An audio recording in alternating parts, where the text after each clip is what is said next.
Let's start with the hood. There are two shocks, one on each side of the hood.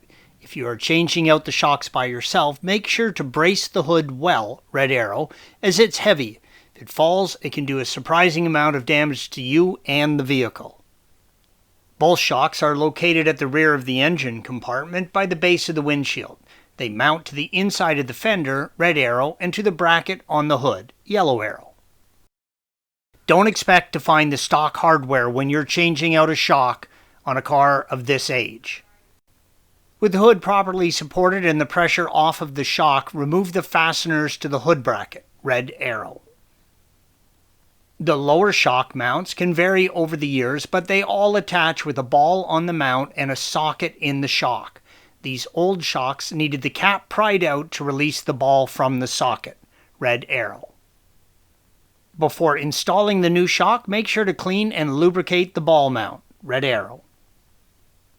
Most modern shocks will have a clip that needs to be gently pried out to remove the shock, but you do not need to remove the clip to install them.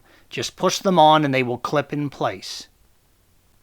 Like the front, there are two rear shocks, yellow arrows, holding the rear hatch. Again, the hatch is heavy, so make sure to properly support the weight of it before replacing the shocks. The left side shock contains an electrical connection for the rear window defroster.